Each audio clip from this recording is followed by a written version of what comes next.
Are we live now? Okay. It's getting there. It's going through the scroll ball to go live in YouTube, and we're live. Okay. Hello, everybody. Welcome back. I'm in a new location now. So I thought we would pick up where we left off last time. I had left you with a number of projects to work on. In particular, this one with the projectile. Maybe let me open up my slides again. Okay, we had done this. We had talked about various types of projectiles. And I had shown you how you should be thinking about these projects, how you should set up a flow chart, a workflow chart.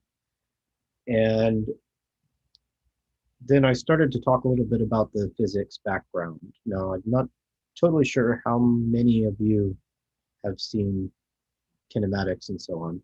Maybe if there is an option to do some kind of polling, maybe some of the TAs could check with some of you so that we can have an idea what people know.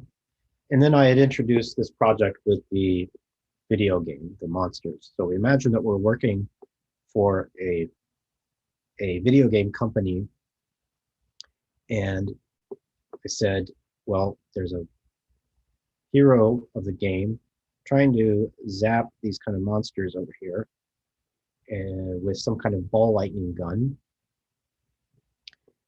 And the question that we said was, well, what angle do we have to fire the gun at, given a location for the monster and some initial speed for the ball lightning? Okay. And I let you work on that for a while. One of the things you needed to do was translate that question into a set of equations that you could insert into a Python code. Okay, so I showed you some examples of what that should look like. And I told you I wanted you to try to come up with the answers yourselves. Wait a second.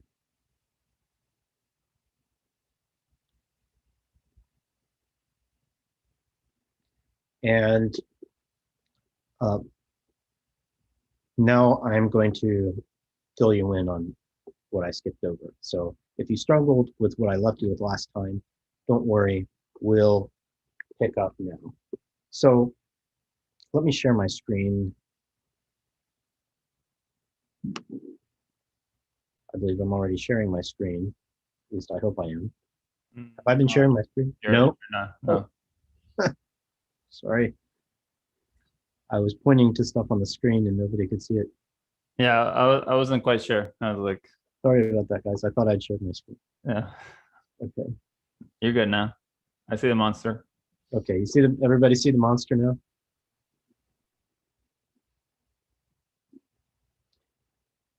Okay, well, in any case, we went through this last time, so it shouldn't be a big surprise. Let me actually share something else now. I'm going to share my slide, my iPad. So you had 3 monsters. You were shooting at one. Yeah, I was choosing one to look at. Maybe I'll share my screen then.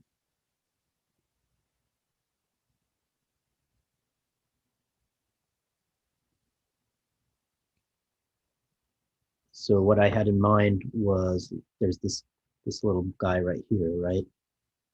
And this guy's shooting at him, and he's trying to hit that monster. Can everybody see my pointer, by the way? Mm-hmm. All right. And you can see that one thing that could happen is if you make the angle too low, you might hit the edge of this treasure chest thing and not be able to hit the monster.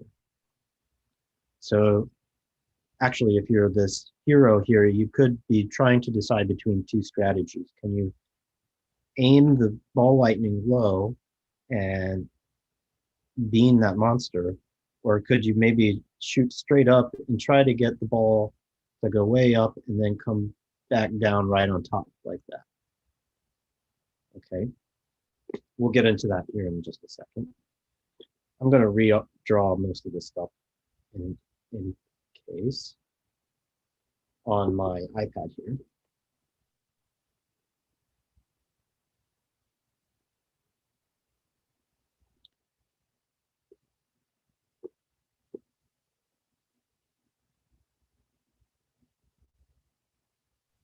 I see we have Alex stuck outside.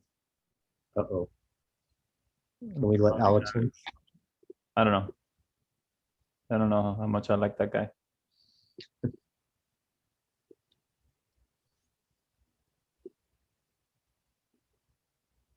I have no choice. Okay. So everybody see the picture I have here? Now, I'm drawing pictures with my hand, my silly little pictures, because I really do want to mimic sort of the style that, mimic what it would be like if you're actually setting up a physics project where you go up on a whiteboard and you start with the equations that you know and so forth. And so I've drawn a ball lightning gun here. This is what the little protagonist, the monster hunter is holding. And you see I've drawn some axes, an X and Y axes, because we're going to want to say that my origin is right here.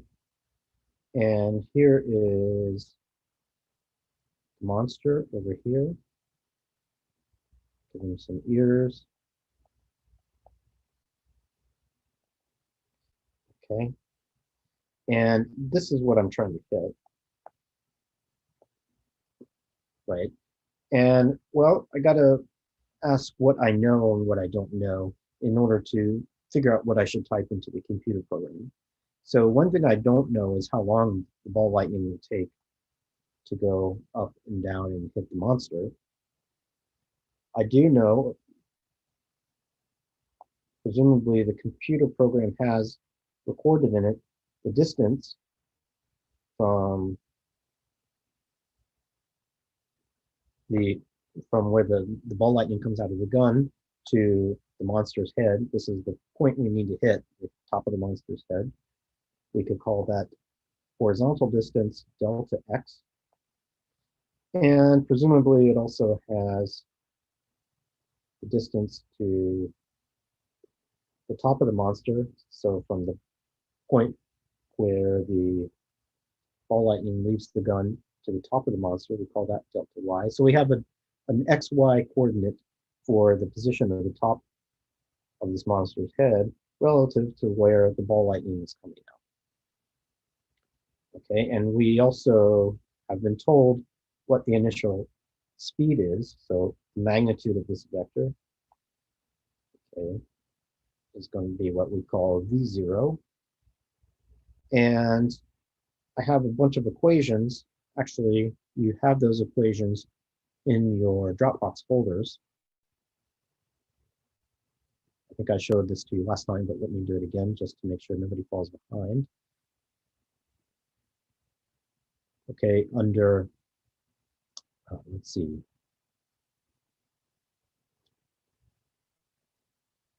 Projectile. If you go into the projectile folder, so far, this is all I've put into it. It's basically just this page. So I've got an equation that tells me how this delta x depends on time, and the delta y, how that depends on time. By the way, delta x is going to be the change in the position.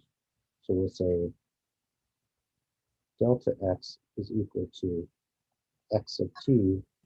Are you currently sharing your screen, Dr. Rogers? Because if so, we don't see anything. Sorry, I am not. I don't know why that isn't working.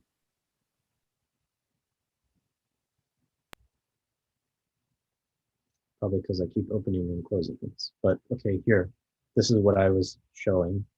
And this is in the projectile folder in Dropbox. Does everybody see that? So I went to Dropbox, P4S 2021, projectile, and there is this kinematics. Okay, and I'm looking at these equations and looking at what I know and what I don't know.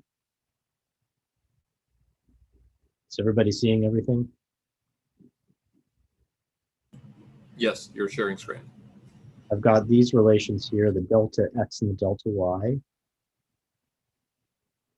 And now let me share my iPad again.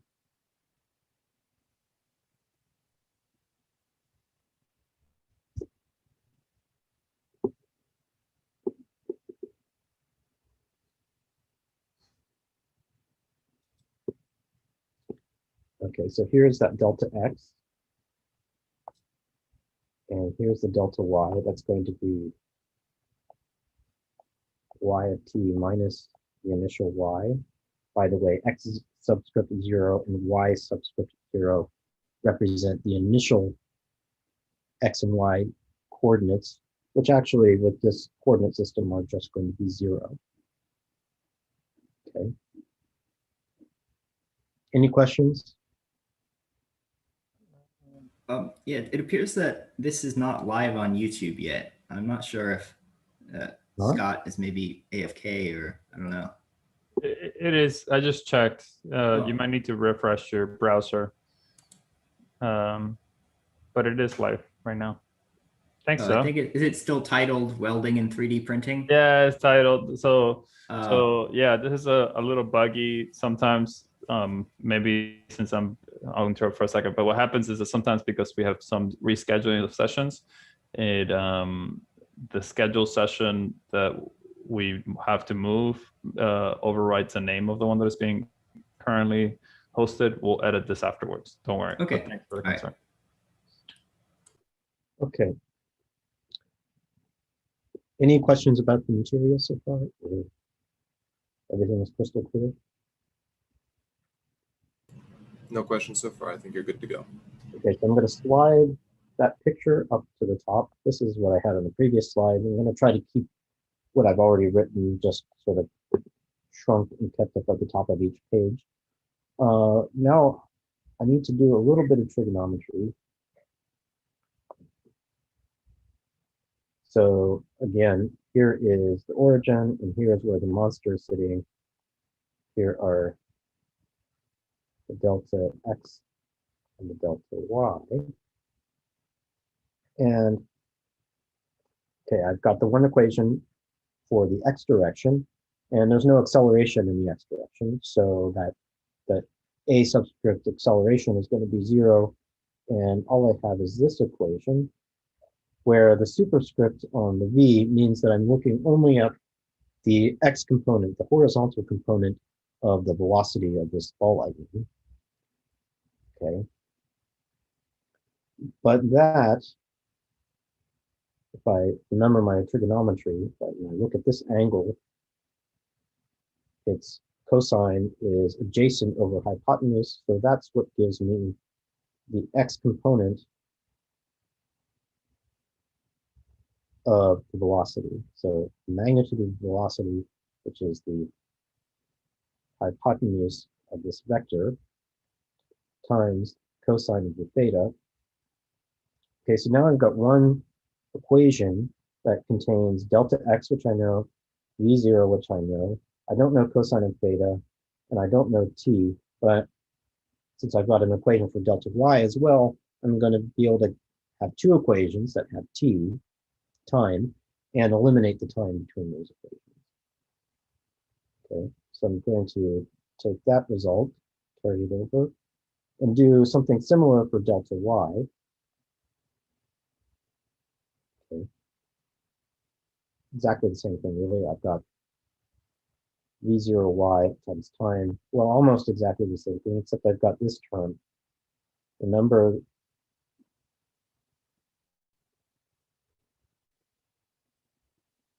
this set of equations.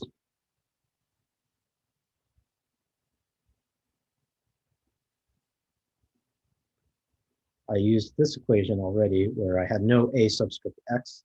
Now I'm using this equation, and a subscript y is negative g, where g is the acceleration of gravity, 9.8 meters per second squared.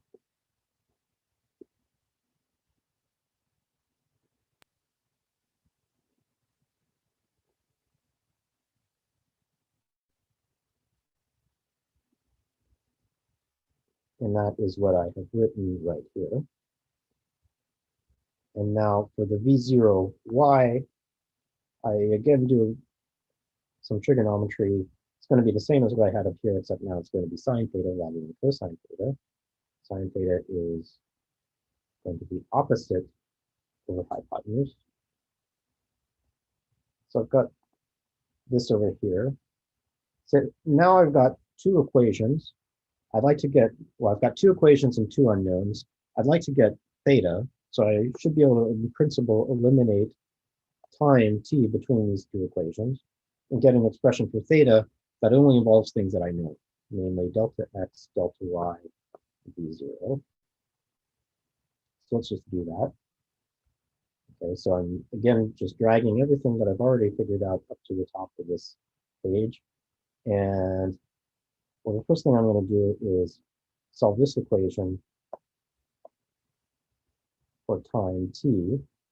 Now I have t in terms of things that I know in theta, and I can just substitute that into my expression for delta y.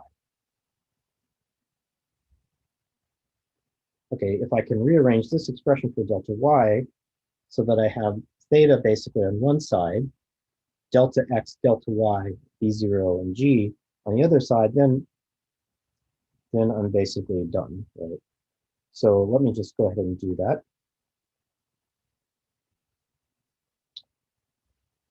Put a smiley face here.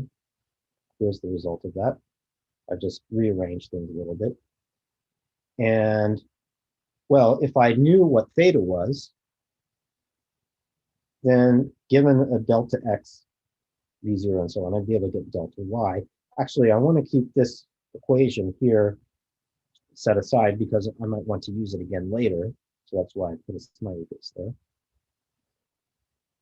But again, we want to actually isolate the theta dependence. So just a few steps that can be confusing to people. One issue is that theta is in here, but in one case it appears inside of a tangent, in the other case it appears inside of the 1 over cosine squared. So what do we do about that? Well, I'll just remind you that tangent squared of theta is sine squared of theta over cosine squared of theta, which is, well, sine squared of theta is 1 minus cosine squared of theta. Okay, so actually I can, and well, and that's 1 over cosine squared theta minus 1.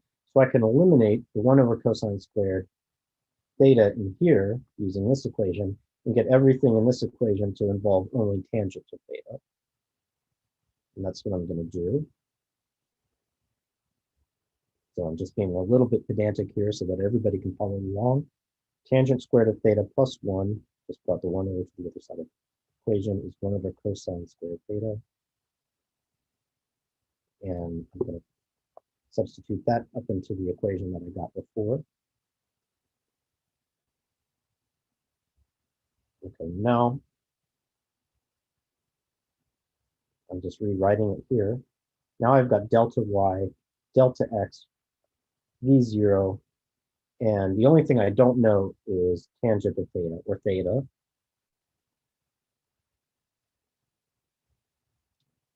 But I can rewrite this as a quadratic equation.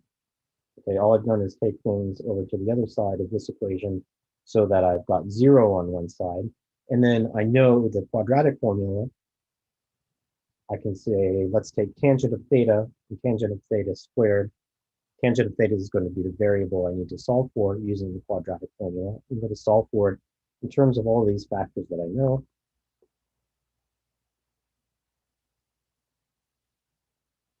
And if you do that, just recall the quadratic formula, you get this formula.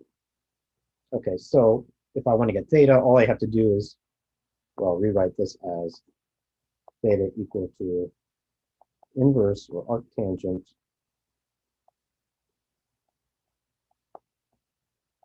of this stuff on the right side of the equation. Okay, now notice, well, it's the quadratic formula. You have to solve the quadratic formula and get two solutions, generally, plus or minus. So what that tells us is that given a particular delta x, delta y, and v0, there isn't a unique answer. There are actually two answers. Okay, and these are actually the two types of solutions that I showed. Let me show my screen again. Go to slides. So here, as a preview, are what your solutions will look like when you plot them. Actually, each of these bunches corresponds to different velocities, and then theta has been adjusted to ensure that we always hit this point right here. Different initial velocities, that is to say. And you see two different types of solutions, two different bunches. And these essentially correspond to the plus or minus in the quadratic formula. Okay, now once you plot them, you'll see that these go really fast. With this part here where they all intersect is where the monster's sitting. These just go like a line drive hit, whereas these are pop-ups that go up really high and then come back down and hit the monster on the head. Okay, so we can go back to our flow chart and realize that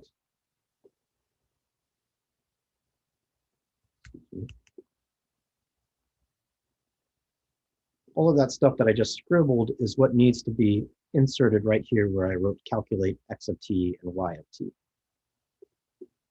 So maybe we need to actually update the flow chart a little bit. Let me show you how I updated my flow chart.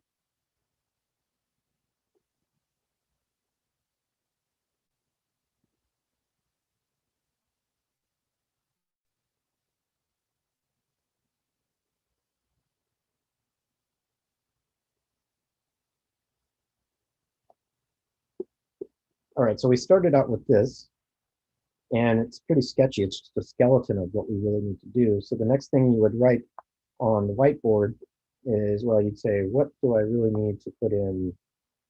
Color that. What do I want to put in here? Okay, and actually, when I write output here, what do I actually want to output? Really, I want to output some kind of graph generally. Okay, well, we also want to know whether the monster got hit, so maybe we want to output that. Okay. So what I would say is let's fill in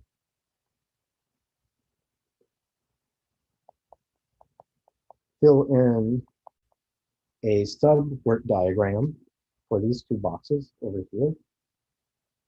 Okay, and we can state at the top that we want a graph of y versus x, the position of the ball lightning versus x. We might also want y versus t and x versus t. So just keep that in our minds. Okay. Do I have experience with kinematics? I hope so.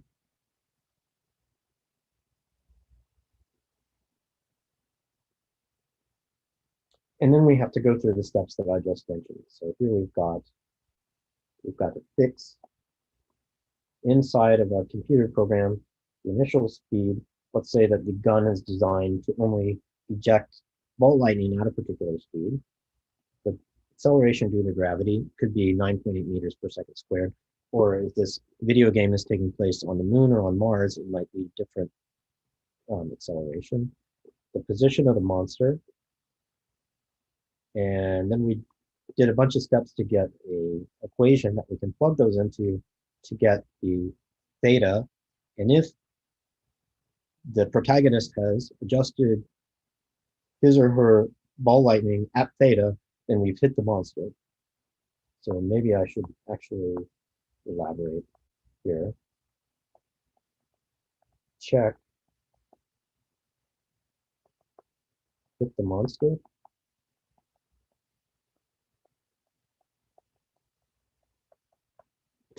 Okay.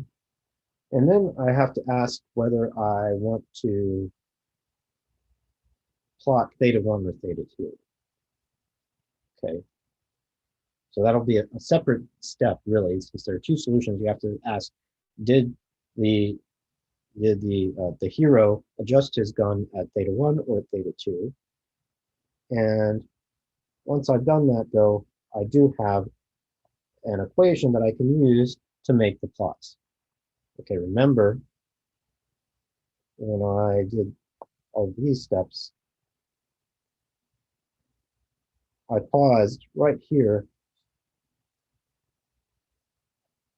It's really the same equation we have in later slides, but this one is nice and compact. I paused here and said, I have what I want. So if I've got theta, okay, then I can plot y versus x. Okay. Actually, since I'm saying y0 is 0 and x0 is 0, then delta y, we'll just say that's y, and delta x is equal to x, and that's why I just wrote this equation. And note that I put 1, 2 as a subscript of theta because we have to decide whether we're using the first solution or the second solution for each combination of delta y, delta x, and v0. And so I'm labeling those two solutions as 1 and 2. And then we can make the graph. We all know how to make graphs now.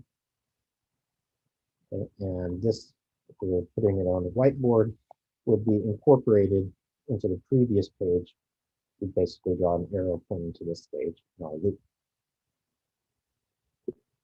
Okay, so that's what we have in the Jupyter notebook that I showed you before.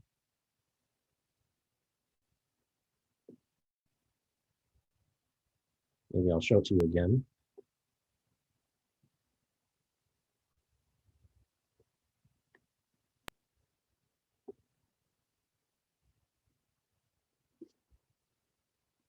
Okay, everybody see it? Yep, we see it.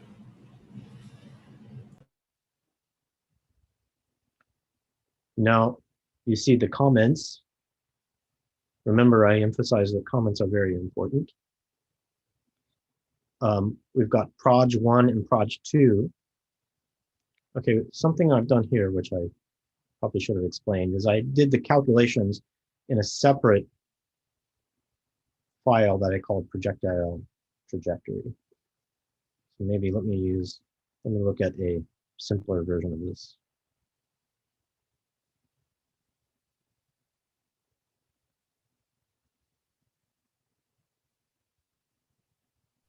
Okay, so for example, here is a function that I defined to draw each of these trajectories. And you can see those two solutions. Theta is np.arctan, that's the inverse tangent. And this is exactly that equation that I just sketched out on my iPad. Note that I've got an argument of this function, sol, that means you have to choose which of these two solutions you want to look at. Okay. Now, maybe it's good to pause and think, do you always really have a solution that fits the monster? Well, of course, if the monster is a ways off and V0 is not large enough, then of course, no matter what angle you point the ball gun at, you're not going to hit the monster. And what happens is that what appears under the square root turns negative. And so the only solution you really could have would be an imaginary solution. And since actual trajectories in space are real, that's not possible. So this quantity disk here, what I do is I test whether that's greater than 0 so that I can take the square root. And if it's not, then it says not possible to hit the monster. So actually, I'll put this in Dropbox so everybody can see it. Now, once you have that, share my handwritten notes again.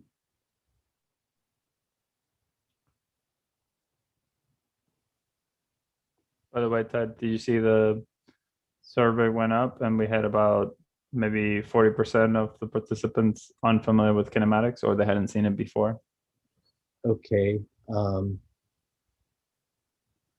Yeah, if you haven't seen kinematics, I hope at least that you can just take the equations, and it's not very satisfying to work with equations you don't know where they came from. But it's something that you can do at the moment until you can maybe read up on basic kinematics. Hopefully you'll get to take physics soon. Come to ODU, you might take it from me, and then you'll definitely see kinematics. But we're basically just working with parabolas. Okay? And if you're really lost, it would be not a bad exercise to just mess around with trying to plot parabolas and make them look cool. Okay. At the very Maybe we could talk about did you talk about the intuition of where this comes from? If not, we can cover that later. We can talk about as much as we want, I suppose.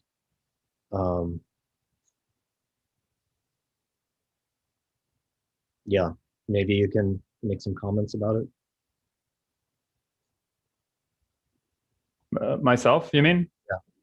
Yeah, sure. Yeah, we can talk about maybe what we can do for now is take the equations for granted, right? They describe the motion of objects when they're experiencing gravity, a constant gravity. And then, we're going to do a little bit of calculus later on. So it's okay so if you've never seen calculus, so we're going to see a little bit of that. And so perhaps then we can build a little more intuition about where these equations come from. So let's maybe postpone that. But if you haven't seen it before, it's okay. It's okay to just take this equation for granted in the first place, and just take them for as they are, and then we'll build intuition as we get more confident with them.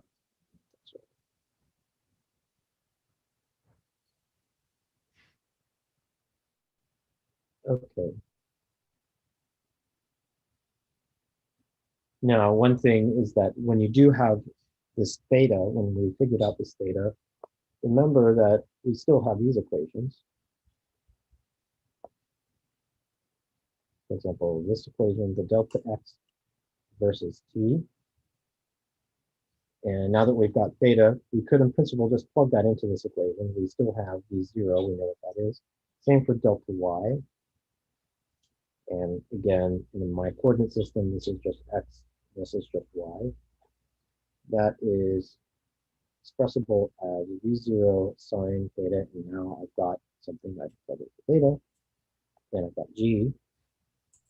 Okay, so in principle, now I could plot the value of x at each point in time, and the value of y at each point in time, and also make graphs of x versus t and y versus t. Okay. Or if I want to do the animation, like what I showed last time, I could make a plot of a ball at a particular x and a particular y on a y versus x graph for each time. Okay, and then if I show those graphs quickly right after each other, I get an animation of the ball going up, which is what I had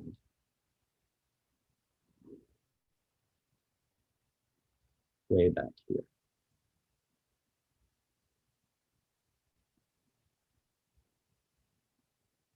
Might have to run it again. Yep.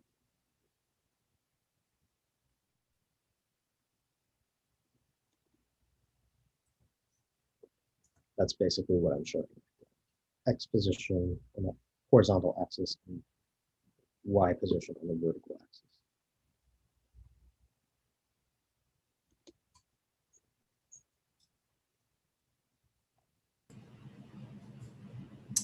Sorry, are you sharing screen right now? Nope. Okay. Try again. Too fast.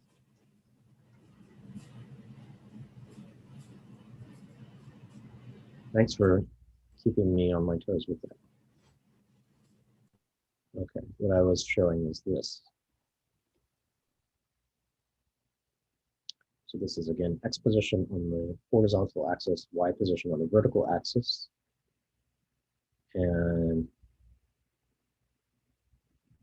at each step in time, I draw a picture of where that ball is. Now my computer's getting a little bit slow, so it's going slowly, but you get the idea.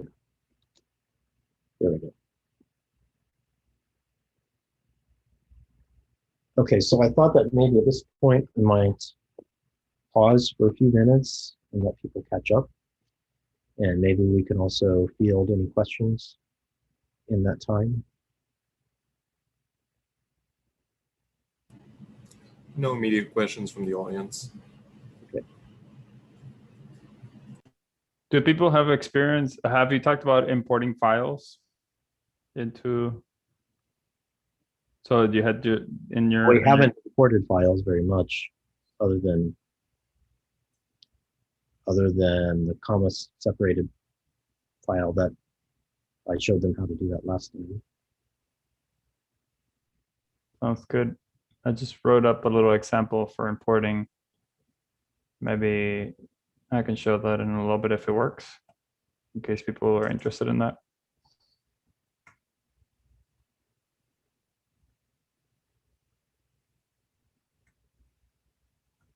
Okay, so do people maybe want to work on their own for a few minutes, or? The next thing I was going to do is introduce the next project, which will basically take advantage of all of the things that I've taught already.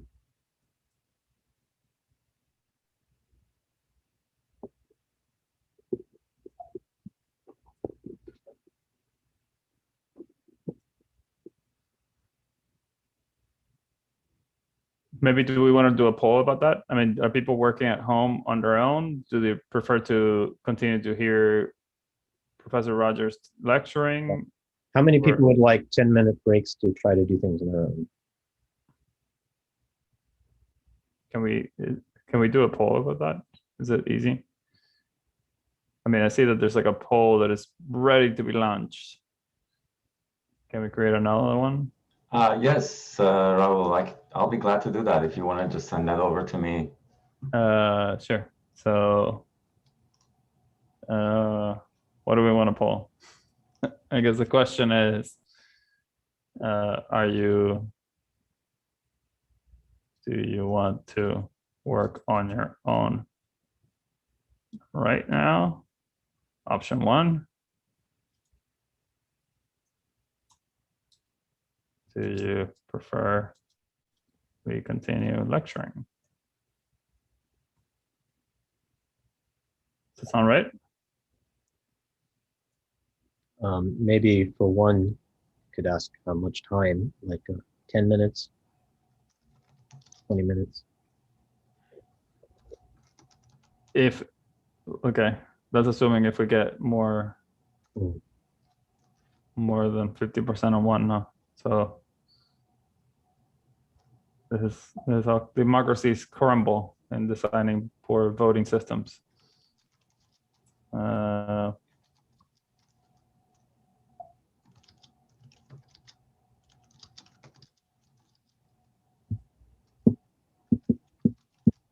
about we launch this one? If we have more than 50%, then we'll go from there. Sounds good. So we go with both questions. I would say option B, do you want to work on it right now? Option 2 is, would you prefer we just continue lecturing? Does that make sense? Or do you want to, I mean, I guess you can just ask with one question, yes or no, and then. Exactly, yeah. It seems that they want to work on your own right now. Answer Yeah, sure. Let's just do that one. Or, Yes or or keep no? on or keep on the lecture or something like that. Sure. Would you want to work on your own right now or continue? Also, people could just like say in the Q&A right now while we're trying to figure out how to launch this thing. What do you guys want? Just scream it out. Exactly. Have your voices heard, right? This is your education. What do you want? Continue with lecture, anonymous.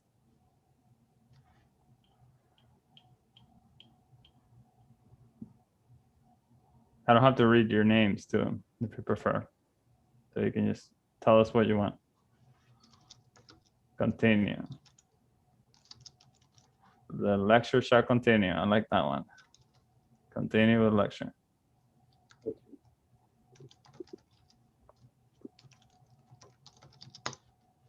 Continue with the lecture will be better. All right. I think we're reaching critical mass. All right. I will just keep going. Yeah. The masses have spoken. They want to hear your voice, Ted. We did launch the polling, so I don't know if it's too late already. No. I mean, the polling is also pointing to that. You see, there's like 11 to 0.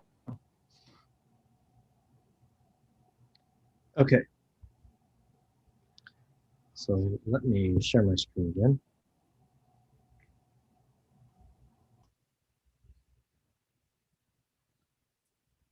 My screen is shared, right?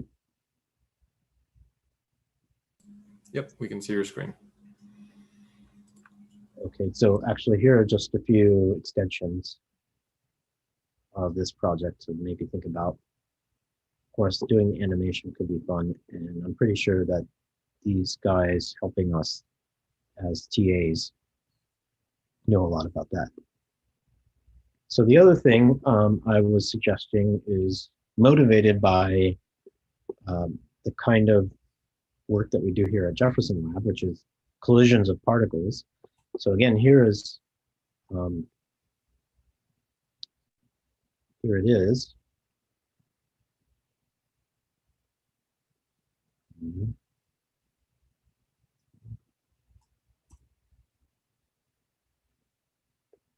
Here's what we have at Jefferson Lab. We've got this accelerator right here. If you look at this oval, this is basically accelerating electrons to go really, really fast. It's about a mile long, and give or take. And what happens is these electrons get accelerated around like this a gazillion times, and then they sort of get let go like a slingshot and go and hit stuff in these detectors. So there, if you squint, you can see 3 bumps right here. These are detectors underground. Here's another diagram showing them. So this here is basically this thing buried underground here. And then the 3 lumps here are these 3 halls, A, B, and C, over here. Okay, and if you recall, when I first started talking, I gave an overview of the type of work I do, and that was based on these collisions. So we imagine an electron, say a proton colliding, and then something happens. Okay, and this kind of collision involves relativistic energies, so you have all kinds of crazy stuff that happens, like Lorentz contractions, and often the collision is hard enough that the proton completely shatters and splinters. But the starting point is to imagine what happens if collision takes place without anything splintering, so just an elastic collision, and in one dimension, and maybe without relativistic energies. So again, we always build up from the simplest scenario. So instead of imagining protons and electrons colliding, we could just imagine, say, marbles or billiard balls colliding, and get used to thinking about that. This is maybe another place where if the TAs want to do a poll, we could figure out how many people have seen things like momentum and energy conservation. Okay. But the point is that you have these quantities, okay, like momentum is mass times velocity. Okay, so it's a vector equation. If we're working in higher dimensions, it would be very important to put arrows over these. We're just going to work in one dimension now, so just remember that velocity comes with a sign. So it's a one-dimensional vector here. And kinetic energy is 1/2 mv squared. And if I've got a collision of two particles, then the momentum before has to equal the momentum after. And if it's an elastic collision, then the kinetic energy before has to equal the kinetic energy afterwards. And I can use these equations to figure out if I've got, say, two marbles colliding, say a blue marble and a red marble, which I've drawn up here. If I have them colliding, I shoot them toward each other like this. I want to be able to figure out what are the velocities of the marbles after the collision. Okay, I've got a set of equations that I can use, basically. I've got the momentum before and the momentum after. Prime means after. Here's prime. So presumably, if this is like a particle physics experiment, I would know what the velocities of the two particles, in this case marbles, what they are before the collisions. I label them here V, B, VR for V blue and V red. They both have masses. Presumably, I would know what their masses are too. And so that would mean I'd know the momentum before and the kinetic energy before the collision. It's just the sum of the momenta of each of the marbles, the sum of the kinetic energies of each of the marbles. Then there's a collision, pow, so they go back the other way. And I put a prime to say that now there's a momentum after the collision, and there's a kinetic energy after the collision. Okay, and momentum conservation says that P is equal to P prime, the momentum before is equal to the momentum after. So that gives me one equation, basically one algebraic equation. And I also know that K is going to be equal to K prime, so that'll be another equation. So I've got two equations, and the two unknowns that I want are the velocities of the blue and the red marbles after the collisions. So let's set that up. This is going to be very similar in spirit to what we did with the projectile problem. Okay, so you should, on your own, take out a piece of paper and sketch out a workflow chart. What we're going to want to do is write a computer program that takes the initial velocities of some particles, some marbles, for example, and returns the final velocities.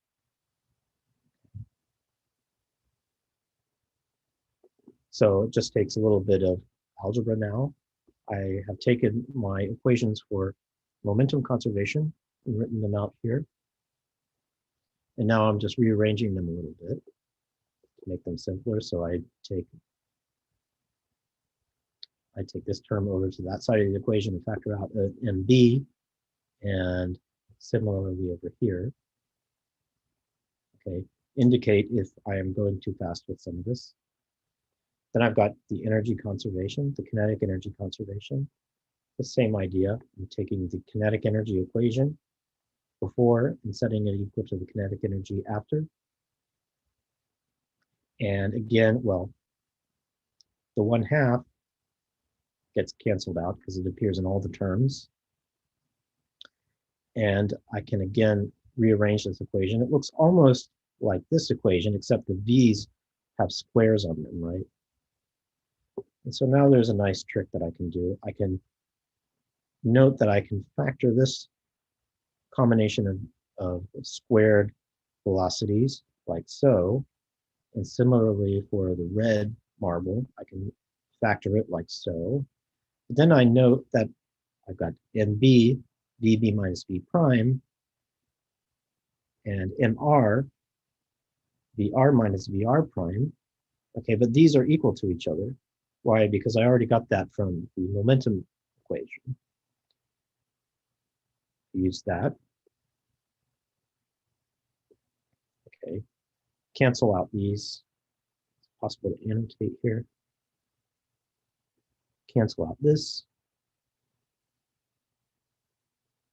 And this. And that leaves me with an equation setting these factors equal to each other. And I can solve for the final velocity of the blue marble, which I've just written here. Okay. But I now note that if I substitute that back up into the original momentum conservation equation, I end up with an equation that has only things that I know, except for the final red velocity, Vr prime. And so then with just a little bit of algebra and manipulating around, I can get Vr prime on one side of the equation. And that gives me an equation, a fairly simple equation, for the final red marble's velocity in terms of things I know, namely the initial velocity of the red marble, the initial velocity of the blue marble, and the masses of all the marbles. And then, of course, once I have that, I can do basically the same sort of argument to get the blue marble's final velocity. Okay. Now, these are just marbles, apart from the collision, they're just marbles just traveling around with some speed. So their positions are just velocity times time plus the initial positions.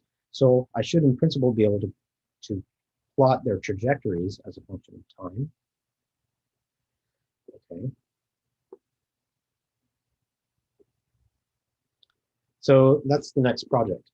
The first thing to do, and you can use this to build up to more interesting sort of particle collision type of situations, get some more exercise writing basic Python functions by writing just simple functions that return the final velocities of the red and blue marbles. Okay. Once you get the velocities, you should be able to write functions that return the positions. There you need to think about, say, what are the initial positions, okay, and how does it work before the collision versus after the collisions, okay. Then finally, see if you can figure out, and this is going to require that you maybe write down the equation first, but figure out what is the time when the marbles actually collide. And once you've got all of this, you should be able to plot trajectories of the marbles before and after the collisions. So these last few things seem to be a bit much. Start by just getting these simple functions. Okay. And then you can build from there. And then there are some ways that you can make this more interesting and complicated that I'm suggesting here. This is probably getting a bit ahead for most of us, so I will just leave it on the slides. Do I want to keep annotations? No.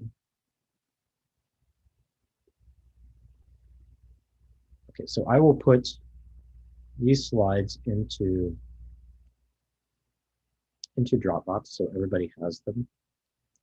Now, here is what it looks like, just so you can see what's coming. Here's what I have in mind. I've got red and blue marbles colliding. And here's the marble position for both the red marble and the blue marble as a function of time. So as time goes on, okay, they're just moving with some constant velocities. The blue marble is coming in one direction. The red marble is going the other direction. Okay, I have to assign some initial positions. And at some time they collide, and then they start moving outward from one another, as you see here. Sorry, I had forgotten to share my slide. Oh, no, everybody can see this, right? Yep. And down here at the bottom, it's the same slide as, or excuse me, it's the same the same plot. I just reverse the axis. So time is on the vertical axis, and the marble positions are on the horizontal axis. And the reason I did that is because I'm going to build up to what we call a Minkowski diagram, which you need in relativistic cases. But that's getting a little bit ahead. Okay, so that is all I really have prepared for today. Raul, maybe you want to talk about the reading in stuff that you were suggesting? Sure. Yeah. I mean, I'm preparing some stuff. Maybe let's give time for people to ask questions for you if Sure. there's anything, and then I can take over. Sure. So.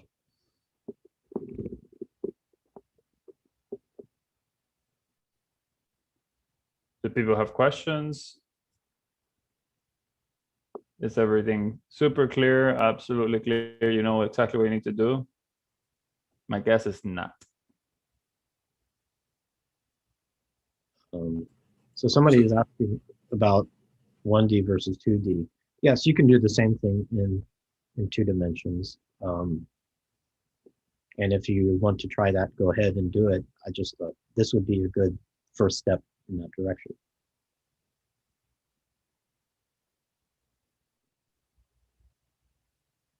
So what would be different in 1 versus 2D? What would be different? Yeah.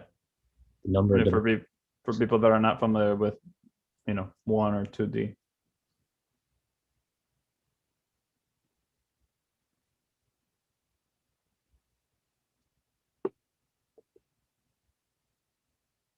Sorry, I think I interrupted you.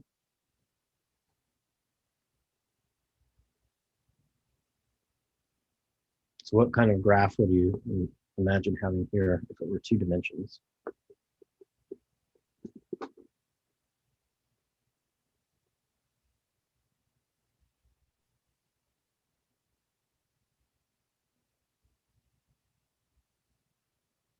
Probably what I would do is I would probably actually use this graph and have time here, but then have another axis.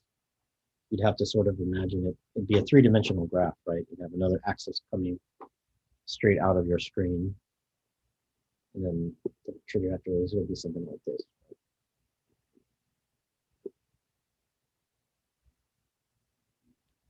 And if you do that, sorry, was I not sharing my screen? No, sorry. Ready?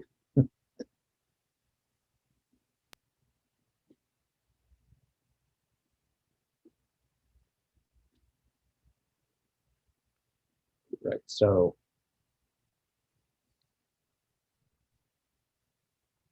instead of this graph, I would have one with another axis sort of coming toward me out of the screen. Okay, so this would be, say, the X position, and this would be the Y position. And then I'd have to sort of imagine these 2 lines coming in and going out in 3 dimensions. Well, 2 spatial dimensions and 1 time dimension. Now, one thing you could also do is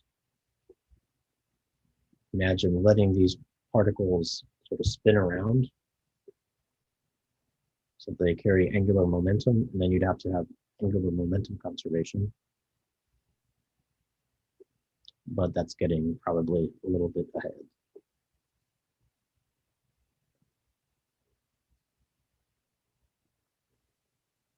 Anything else? I have a couple more questions. There's something called VPython, which is pretty cool for doing these kind of, especially for animations. You might do a search for that. Oh, are the collisions? Yeah, let me just finish that up. And Matplotlib also has 3-dimensional plots.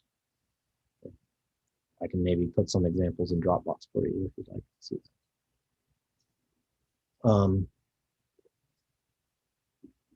Are the collisions in the experiments conducted at JLab elastic as well? Some of them are elastic, yeah. I mean, sometimes you can or at least nearly elastic. You can have an electron and a proton colliding and bouncing out into electrons and protons in a way that's not totally unlike a billiard ball thing, except of course we've got relativistic speeds and stuff.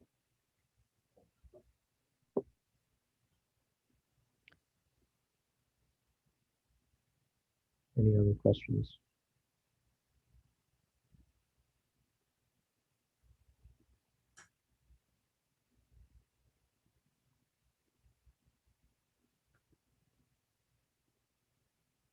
So there's a question about, so for like a two-dimensional space for the marbles to move, each vertical slice would be sort of like a snapshot of where they were at that time. That's right.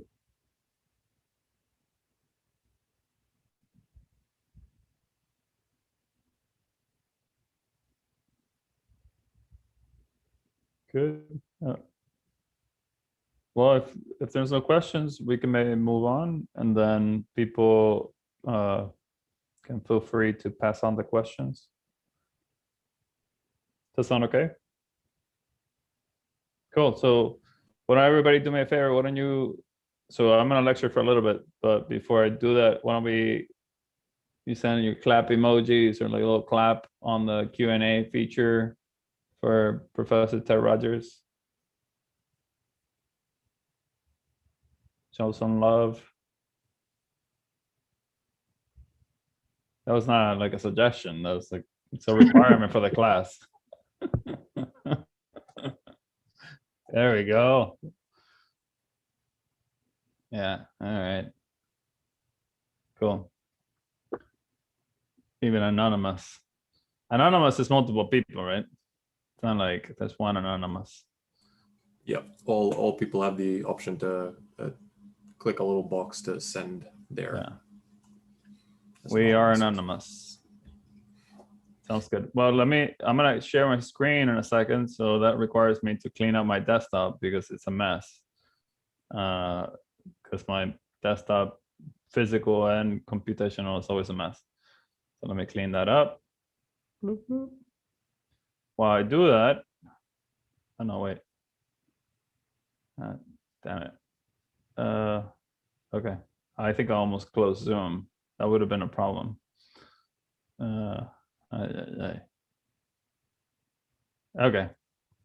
So let me go ahead and share my slides. So if you guys don't know me, since it's been a while since we chatted, I'm Raul. I'm gonna be the next person to lecture. We're gonna switch topics from what you've been discussing so far. We're gonna move on towards data analysis.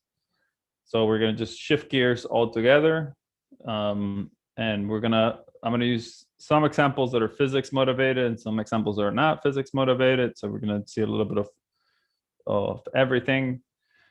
And I figured I'm gonna start every single one of my lectures the same way, which is just reminding you of like admin stuff. So if you were watching this talk for the first time, and you feel a little lost, that's okay. What you should do is send us an email at pythonforphysics@odu.edu, and you'll get an auto reply with all the links of everything, the Dropbox links, the links to the previous recordings, right? If you're watching this if today is the first lecture that you're watching, we have all the videos of all the previous classes available on YouTube. And so you should go and watch them all religiously until you caught up to where we are now. Okay, so everything is here. So just send us an email and you get this auto reply. So I won't have to share a bunch of links in the chat here. Or if you're on YouTube, you don't have to take a screenshot. You can just email this and get some feedback. Okay. So I figured I would introduce your spirit animal for Python for STEM, which is Jazzy, my pup. So I like to start with asking you guys how you're doing. And I know that we chatted a little bit, but I'm going to be as corny as possible. So why don't you tell me in the Q&A how you doing? Are you loving coding yet? Hopefully you're not feeling more jaded about coding. The point of this is not to make you feel like, make you feel overwhelmed. We're trying to make it fun. So why don't you tell us in the Q&A box how you feeling? Are you enjoying this? Hopefully you are. If not, tell us how we can help. Okay. So you'll see a little bit of Jazzy here and there. This is when she was, I think she was 6. Now she's 17. So she's an old geezer. So Ted had this this neat example of his code where he imported previously written code, and this is really useful, and we use it a lot actually. So it's really nice to write pieces of code in like little packages. So you have like a little script that does something, and then you have another script that does something else, and another one that does something else, and then you have some code that calls all these little pieces, and so you create like a network of pieces of code that talk to each other. That's very nice. It's very powerful. We use it all the time, and so I figured I'd write a little example on how to import, in case you've never imported anything, and I'll walk you through it. And so I did that just now. I was listening to Ted, but I was also doing this. So I put it on Dropbox in this folder. I think this is the right one. So you go to Python 4s _ 2021. Let me exit. So if you go there, you'll see this example. Let me make sure before you go. I think you don't have editing rights, so it shouldn't be too much of a problem. But I'm gonna save it before. Yeah. Good. So you should see a little folder in there. Why don't you go check it out? See if you see that folder. Because I just did it right now, so anything can happen. And so let me walk you through that example. Let me stop sharing my screen for a second.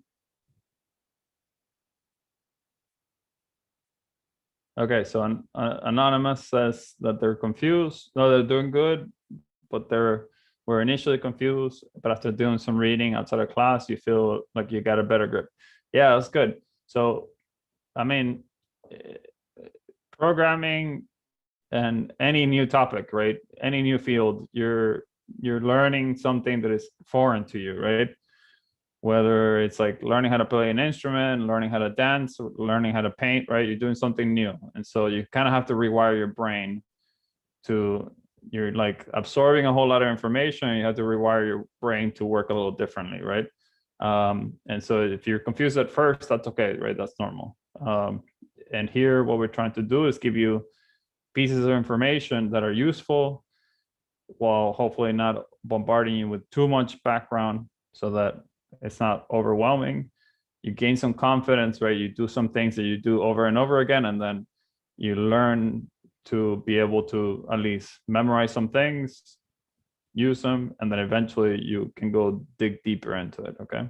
It is important that eventually you do dig deeper, but for now, yeah, if you're a little confused, it's okay. How are others feeling? Is this a general sentiment? Are other people feeling confused as well?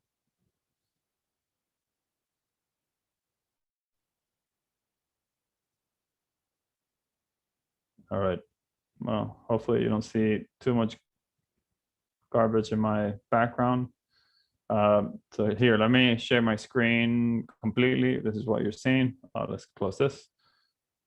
And so here is the example that I wrote. Okay, so what I did is that in this folder, so I don't use Jupyter normally. Okay, so Ted likes Jupyter. I like it, but I just don't use it. But you can make this Jupyter notebooks as well. It's straightforward. So what I did is that I first wrote a little piece of code. It's super simple. It does very little. All I wanted to do is come up with an example that has this important importing feature, okay? and I tried to make it as simple as possible, okay? So I wrote a piece of code that I called master. All right, so some master code that I've written, all right? The master code is very boring. All it does is imports numpy. In fact, imports numpy as NP. And by now you've seen examples of this, right? And this is, in the first example that we gave you, you had this. So it imports numpy as NP, right? And numpy, remember, is just does a bunch of built-in functions that are really useful, right? Then I define two arbitrary functions, one that is linear and one that is quadratic. That's it. So I define function1, which grabs x and then it returns it. All right. And the thing with Python is that I could write this way and it gives me the same result as if I write it this way. All right. So indentation really matters in syntax for Python. But if you have a very simple code like this, you can put colon, you can define, you have to say define the function name, the variables of that function name, colon, space, return, whatever you want, right? I could do it like this, or I could take, I go to the next line and then indent, okay? This works too. So then func1 just returns x. Func2 returns x squared. So I grab the function on NP, which is called squared, which grabs either a float, an integer, or an array, and it squares it, okay? So both of these support arrays. That's gonna be important, okay? But anyways, this is all that master is. Very, very simple. And super boring. Then I define another function, another piece of code that is a little more complicated, but not very much complicated. And I put a lot of comments, okay? And so I import matplotlib, plot.pyplot as PLT, okay? This is our repository of functions that allow us to make plots, right?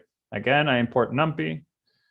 And then the thing that is new, right? This is the important thing, is that I import this little piece of code that I defined before as master, I import it here. And I'm going to import master as master, okay? I could have called it MT, whatever, I could have given any name, right? I came up with these names. They're arbitrary. And the reason why I chose master is because a lot of times I have like a code that is really long that has tons of different functions that I define, and I tend to call that one master, and I call that into plotting code that I then use in making my plots for my papers, okay? And then next, so this is really the only new key feature, right? And we remember that in master, there's two functions built in, func1, func2, okay?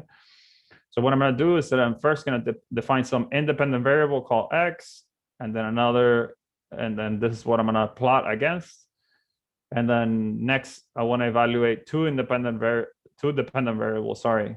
One, which is y1, which is the evaluation of func1, and then one that is y2, which is the evaluation of func2. This is arrays, right?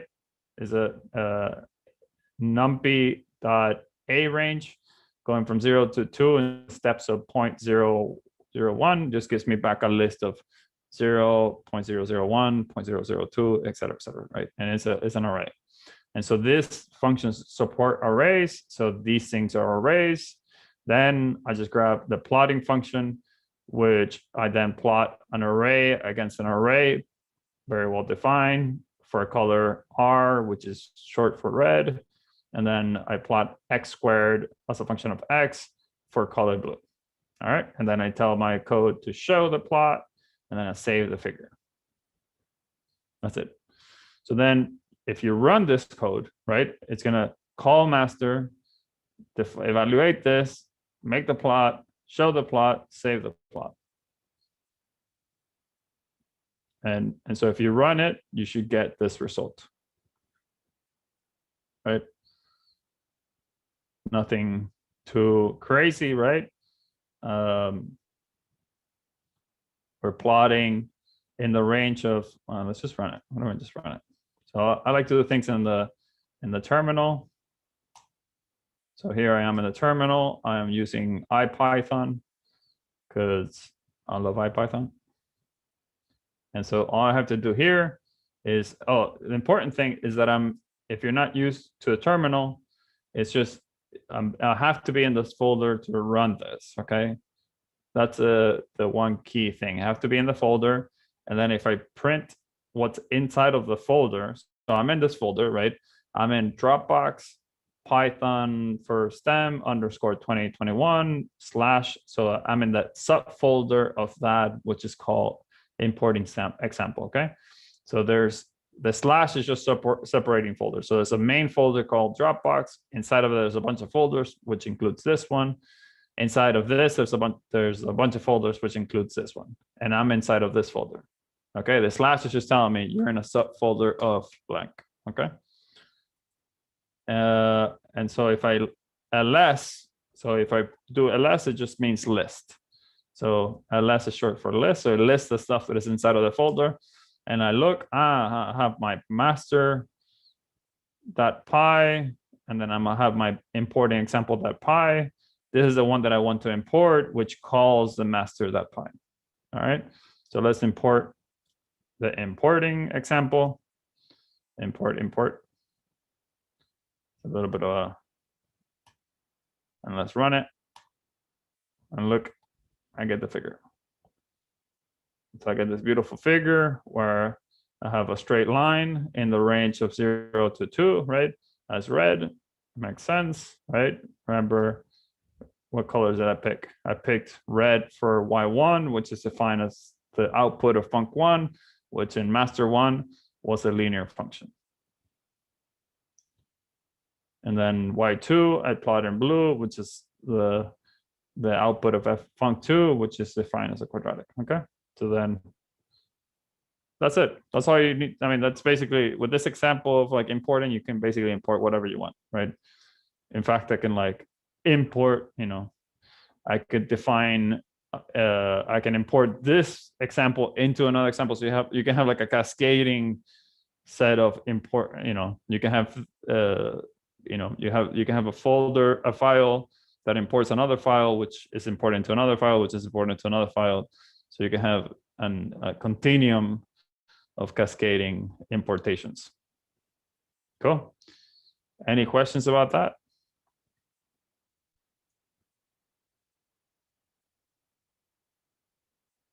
It couldn't have been perfectly clear.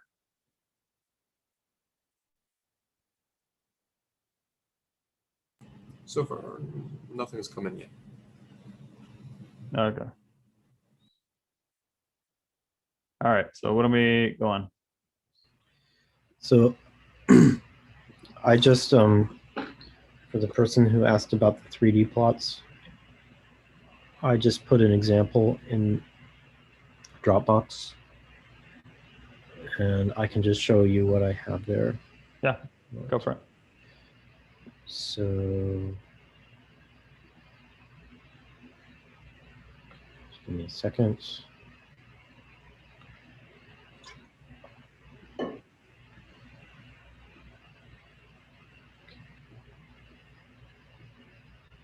Share screen.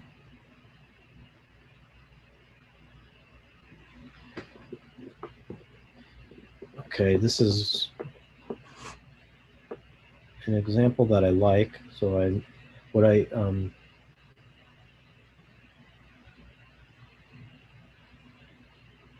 have here, let me restart the kernel.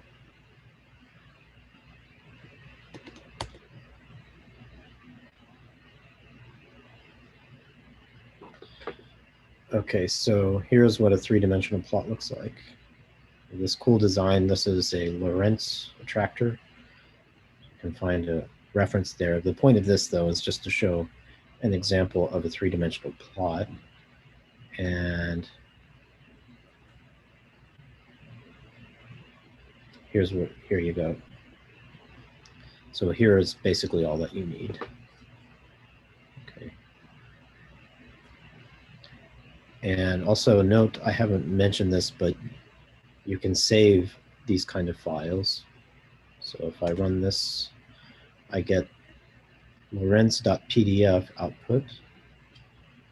And if I go to my folder, here it is then. Okay, so you could do the two-dimensional collision with this snippet of code. You'd have the lines coming in, colliding, and then going out. What is this? What is this showing? This is showing, this is a famous example of deterministic chaos from the famous 1963 paper that eventually popularized the phrase butterfly effect. Right? So the idea is that if I start somewhere and project this forward, I really am extremely sensitive to where I started if I want to determine where I end up. Okay, this was a toy model that was meant to model basically weather. Okay, Lorentz was doing meteorology, but it was an example of a very, very simple equation that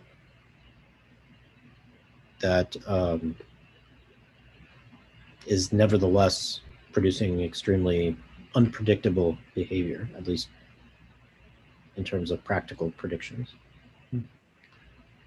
Meaning the output is very, very sensitive to the input. Extremely sensitive to initial conditions, right? Cool.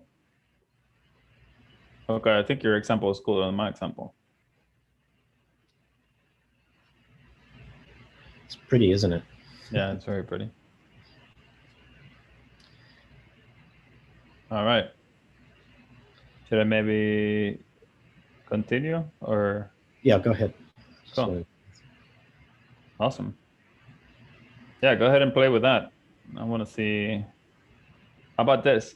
You guys have that code, right? And if you, I mean, imagine you can make some really pretty figures with it. So maybe let's have a soft challenge of who can come up with the coolest figures from it. Oh, do I not? Are you guys able to see my screen? Yeah, I was able to see it. Oh, okay. For some reason, it was telling me that it was disabled. Let me try again.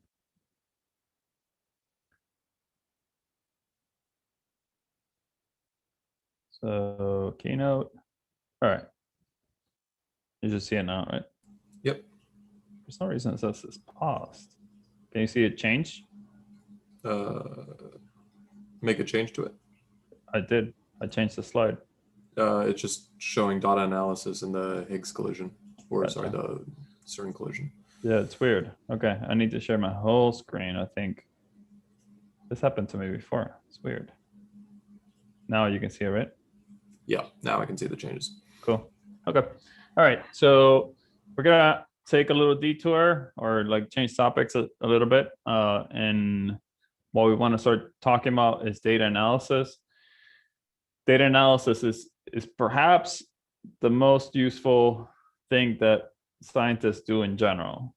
It's one of the, I mean, programming, of course, is obviously a very useful tool, but among the things that people do using programming that is more universally marketable, right? That is gonna give you a job in whatever industry you can is data analysis.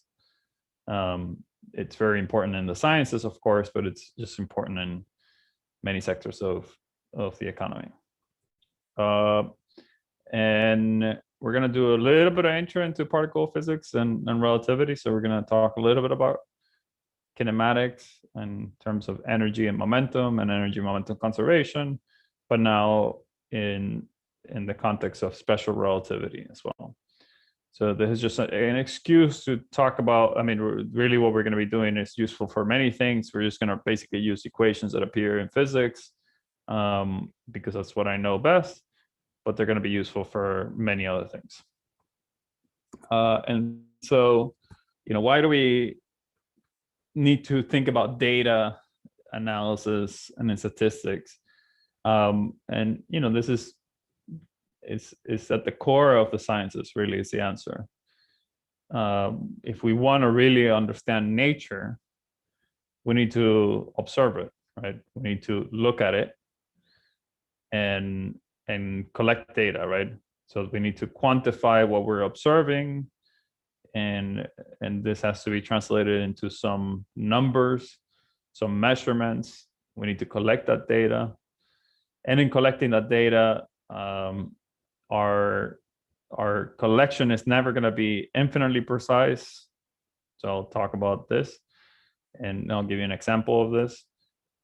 And because of this, we're always going to have to introduce some error. So there's always going to be some error associated with some statistical error and perhaps some systematic error. And so when we're measuring things, you have some finite resolution, and the number of measurements that you make are going to be finite. And so this is going to introduce different kinds of errors. And in most of the times in physics, but really this is in general. And let me just say in STEM, really, because this is a general truth. We cannot determine anything exactly. It's very, very rare that we can solve anything exactly. And instead, what we can resolve is approximate. We can obtain our approximate solutions to different problems. And so we need to understand. So this is, in general, introduces some error, right? What we predict nature to look like versus what nature is really like. And so in looking at nature, we're introducing errors, and in predicting how nature behaves, we introduce errors. And so we need to really understand both sides, right? How well can we resolve what's happening in nature versus how well we can mimic with our math, our mathematical models, how nature is behaving, right? And so this is just general ideas of why, it's important to, to be able to understand the data that we collect, the errors that appear in that data collection, as well as there could be errors in how we introduce our model. We can introduce errors in our models of nature, and we need to understand those types of errors. Okay. And so, and this kind of all broadly falls under the umbrella of analysis, and it's going to be, just generally important. And so what we're going to do is learn a little bit about probability and statistics. We're going to understand a little bit on how how to understand data and how to describe data. And we're going to try to understand and calculate both statistical and systematic errors, okay? So perhaps here, looking at this ruler, right, here's an example of where, this is the simplest kind of measurement that we can imagine doing is, for example, if you try to measure the length of a piece of paper using a ruler, right, the ruler perhaps has at most some finite minimal resolution, right? It can be millimeters, for example, if you have a precise enough ruler. And so then, you make some measurement of that piece of paper, and you're gonna get some error of, some systematic error, just because you can't resolve, to infinite amount of precision or infinite amount of accuracy, that piece of paper, right? But if you make a measurement and your friend makes a measurement and somebody else makes a measurement, it could be that all of you are getting slightly different determinations, right? And so by each one of you making an estimate of what the length of that piece of paper is, you start gathering data of what the actual length of that piece of paper is. And so perhaps by the collective measurements that we all make, we can get a better estimation of the length of that piece of paper, even though our resolution is intrinsically limited by our tools. So all I wanted to say is that although I am mostly going to be focusing on physics in our examples, I wanted to re-emphasize that data analysis is just key in many sciences, right? And so we're gonna try to touch on some examples later on how we're gonna look at data of the world temperature as a function of time and its correlation with meaning the correlation between temperature and carbon dioxide emissions. And so we're going to be able to see how these two are correlated, right? Which is something that we hear a lot in the context of global warming, right? That this is created by the emissions of CO2. And so we're going to just be able to look at the data and see that indeed there is some correlation. To be able to do that, we need to be able to feel a little confident with data analysis, right? And this is the kinds of things that you'll be learning about. Of course, one key example that you perhaps are familiar with and seeing data being collected on real data, and in real time, which is very timely, right? Is the global pandemic, right? And so you perhaps by now gotten really familiar with making seeing at least histograms of cases of COVID cases per day, right? And so hopefully, as we continue in the kinds of examples, you're going to be able to make your own histograms, be able to make these kinds of plots and analyze perhaps not directly this kind of data because it's a little more complicated, but at least be able to generate these kinds of plots and be able to see them and have a better understanding of what they're telling you, right? We are in fact eventually gonna create models that describe qualitatively the evolution of infectious diseases like COVID. So that's something that if it interests you, you're gonna stay tuned. We're gonna keep building on that later on. It will require us to introduce some concepts in calculus. So if you've not seen calculus before, don't worry, we'll catch you up. All right, so what I'll do is introduce a little bit of motivation in physics. Where do we, why do we care about data? And, how do we collect, what kind of data do we collect? And, what do we see in experiments and why does this matter? And I figured I'd show you two examples which are near and dear to many of us, our hearts of recent times. Perhaps the first is the discovery of the Higgs particle. So if you probably, if you know any particle, if you heard of any particle in the news lately, it's probably the Higgs, which was discovered in 2012. So maybe not so recent at this point, but recent enough, which was seen in the LHC experiment at CERN in Switzerland. And it was this little bump. So this is the data that was collected, which is the Higgs to two-photon decay. And it was this little bump right here that is being resolved that led to the discovery of the Higgs and ultimately resulted in the Nobel Prize of the folks that predicted the Higgs. So we're going to try to give you a little intuition of both why does this little bump tell us that there's a Higgs there? Why is there a particle there? And also, how can you yourself make an analysis that you could be able to reproduce this kind of experiments if you were part of that? You can reproduce this analysis if you were part of that experiment. In fact, these kinds of bumps are exactly how we observe most particles and in the Large Hadron Collider as well, in another experiment. So the accelerators, and probably you heard a little bit about this in the context of Jefferson Lab, right? We have an accelerator which has multiple experiments happening at once attached to that experiment. So that's the case at CERN. There's multiple experiments. So you see here, this is CMS. So there's an experiment on one side of the accelerator. This is LHVC, which is another experiment on another side. And the separation of this is, about 10 miles or so. So it's, this is the biggest accelerator in the world, right? So it's the biggest experiment ever. So, the distance between these guys is pretty far. And so here what they found is another class of particles, not like the Higgs, but nuclear kind of particles. And here, this is the first evidence of these kinds of particles where you have 5 quarks that are shoved into one state. These are called pentaquark, penta referring to 5, and you see these little bumps here. And again, it's the same kind of signature. You see this bump, particle, right? And so this bumps led to the suggestion that there had to be some particles in there. So we're going to talk about why that's the case and how you would mirror this kind of experiment yourself. So I have 2 suggestions.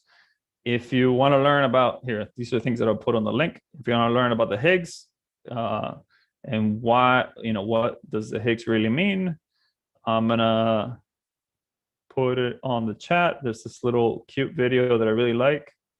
Chat.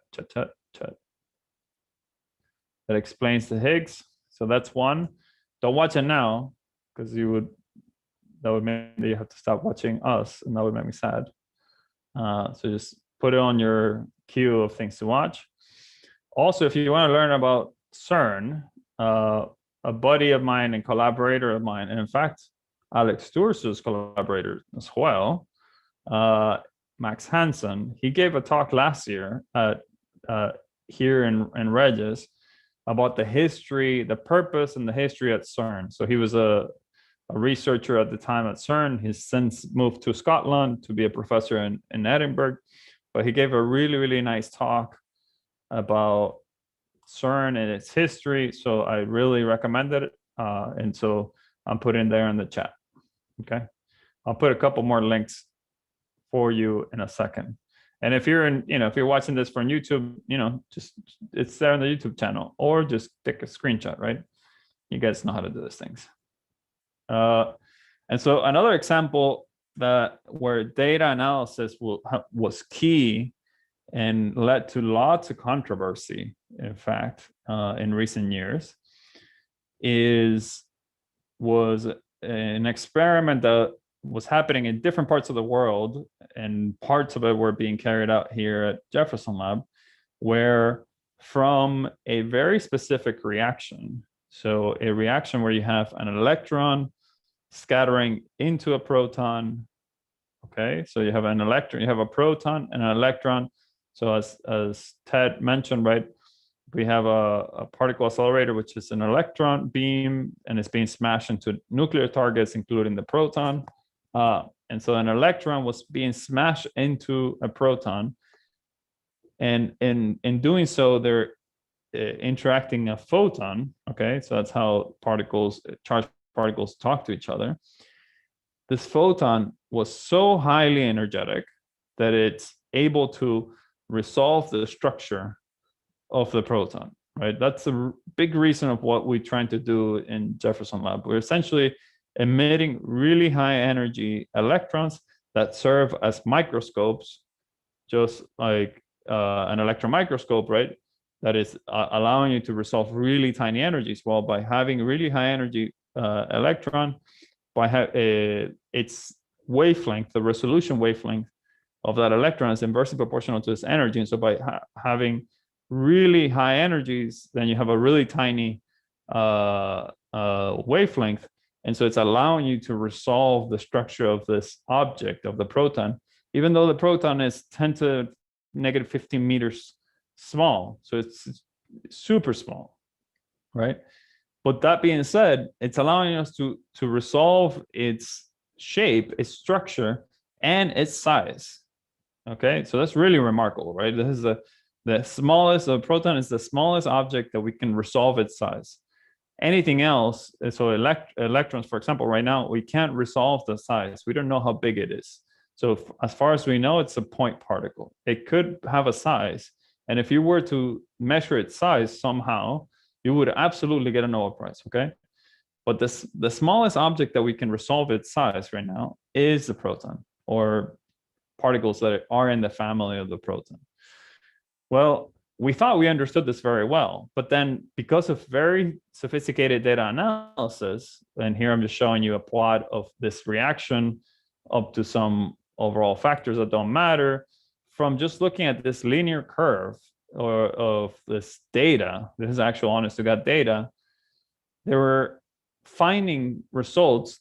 So this function is related to the size of this object And so different analyses were resulting in very different values for the size of the proton. And so this led to lots of controversies about the size of the proton. This has since been largely resolved. And so this tension has, disappeared a little bit. And the tension was suggesting that there had to be something new, some new type of physics that would suggest why these types of sizes of the protons were different in different, were being resolved to be different in different conditions. But at the end, the answer was just basically the data analysis wasn't basically there was some tension in the way that the data analysis was being done. So it's just an example where like data analysis is just super important, and having it, your ducks aligned in a row is crucial for you to be able to make definitive statements about new kinds of science.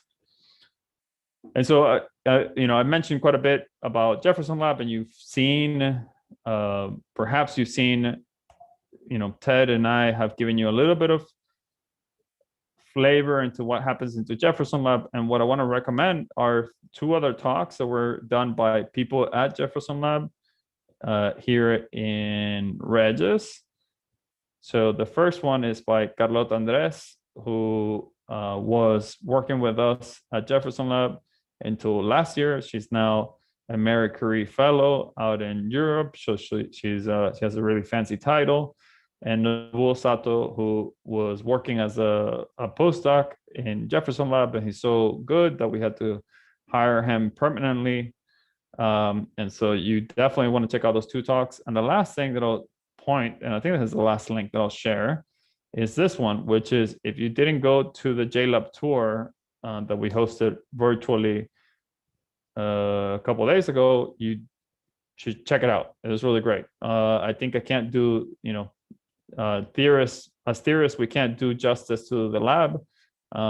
You really should check out the video and see what the facility looks like, because it's really amazing. So yeah, go check out those three talks later today.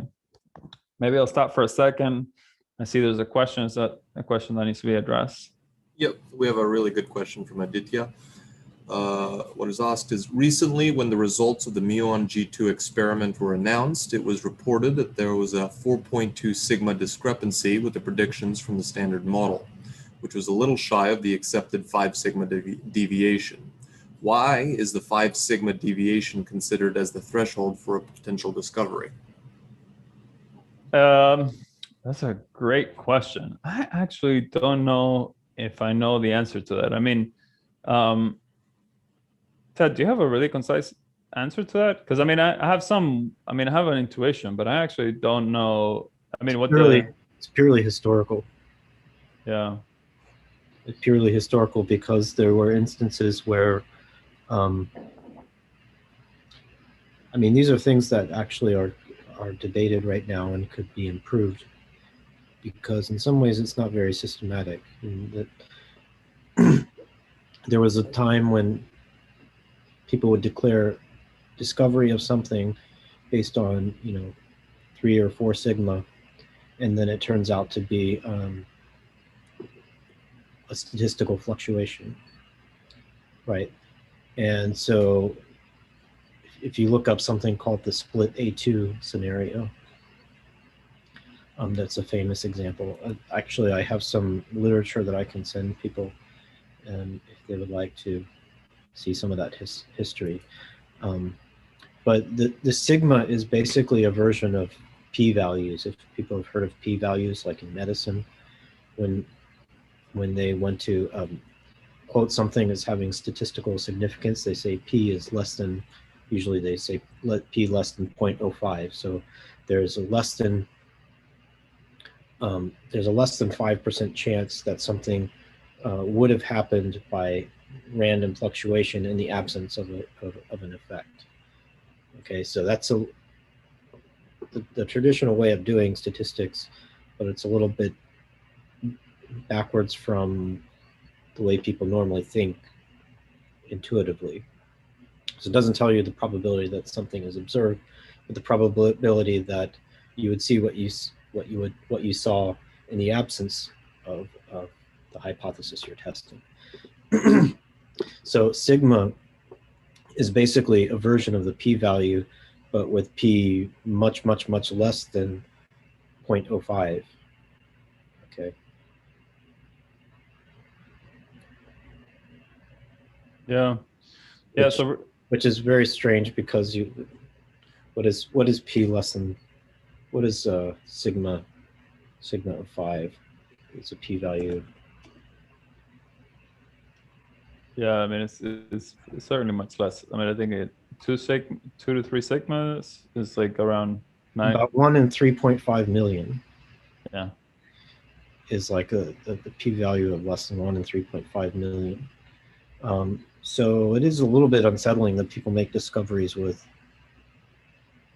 you know, sigma equal to 5, sigma greater than 5 that still turn out to be fluctuations. But it's partly because we observe so many things. Right? Is it really statistical or is it systematic? Like fluctuations that you mentioned. I mean, is it really like, or is it just really hard to tell? It's hard to tell. You have, yeah.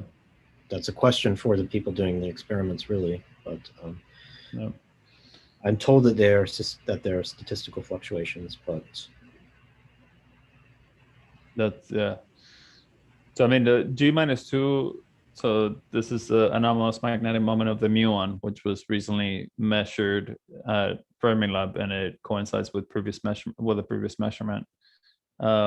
This is one place where you're measuring a property of a fundamental particle, namely the muon, to really high precision experimentally, and there's really high accuracy theoretical predictions, and they're so precise. Both of them are so precise and so accurate that you would expect them to agree with each other, and they agree to many significant figures, but then at the level where they're quoting their errors, there's some discrepancy between the two.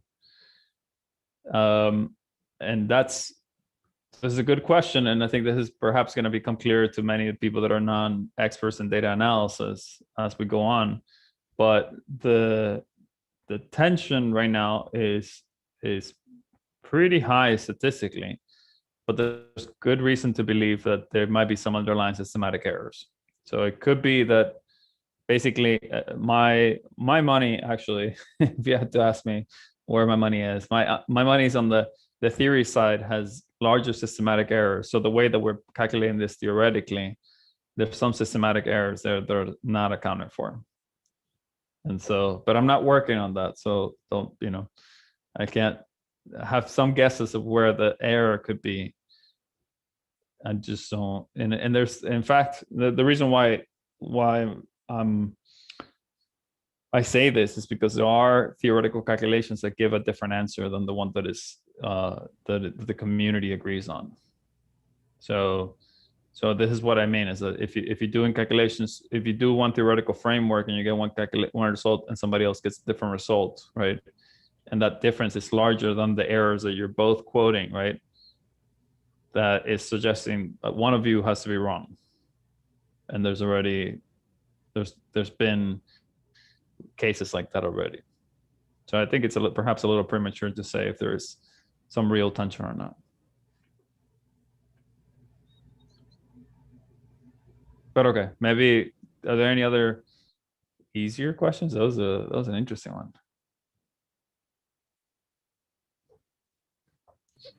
Aditya did try to follow up and ask if there was a similarity to the chi-squared test. Yeah, so we're going to talk about chi-squared in a little bit. We're going to talk about standard deviations in a little bit. So just bear with me. Great. And so here is actually an example of the kinds of things that you're going to look at, just to give you some sense of how to analyze data. And also, this is an example, exactly what I said, where we at times, when we're doing theoretical calculations of any quantity, either what we're doing is pen and paper or we're doing numerical simulations, we have some error associated with our results. And so here's an example of calculations by different groups around the world where what they're calculating is the proton mass, but they're doing something weird, which is something that we all do. And this is in the world of the kinds of simulations that I work in, where we're essentially grabbing the universe and we're dialing the parameters of the universe to not just be the physical ones, but we can dial them to be unphysical ones, just for fun. I mean, it's not just for fun. It turns out that the calculations are much easier if we simulate unphysical universes, but it's also interesting. There's also quite a bit of interest there. And so what is being varied is the masses of the building blocks of matter. So namely the quarks, which are then given the mass to things like the proton, which is the source of our mass. Our mass is all coming from atomic nuclei because the electrons are nearly massless compared to atomic nuclei. And so if you want to understand the source of our mass, which is the source of our energy, right, we need to understand how do atomic nuclei get their masses. And this is not a non-trivial question, because the protons and the neutrons, they're themselves made out of things, of other particles, namely gluons and quarks, both of which gluons are massless and the quarks are nearly massless. And so where does this energy come from? It comes from their dynamics and their interactions. And so what you're seeing here, which is their source or our mass, so it's very profound.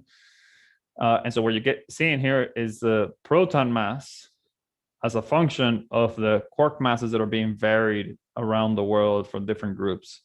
And so you see this like variation of the proton mass. And so we're gonna show you, we're gonna do some fun exercises. One fun exercise with this, you're gonna be able to analyze this data and see what it tells us what our mass should be. And we're gonna imagine some crazy universes as well. We're gonna predict things for other universes. So I'm gonna shift gears to just catching us all up with like basic probability. Although maybe this is a good stopping point since we're close to 5 p.m. and we have one question. Maybe what I'll say is that, you know, what I was gonna start doing is basically teaching on the basics of probability. That was all supposed to be a motivation. So we're gonna start with the basics of probability, statistics, look at Gaussian distributions, mean, standard deviation, how to calculate this numerically, et cetera, and later on we're going to do we're going to be able to do fits to data, define chi-squared, et cetera. So that's where we're going, okay? And then after that, we'll jump into I'll introduce the basics of calculus and be able to solve differential equations. And that's going to open up a lot of things that we can study. Okay, so that's a plan. Are there any questions that need to be answered before we call it a day? There's a tricky one. How was the Muon G2 connected to the experiment conducted at CERN before it with the abnormal B meson decay?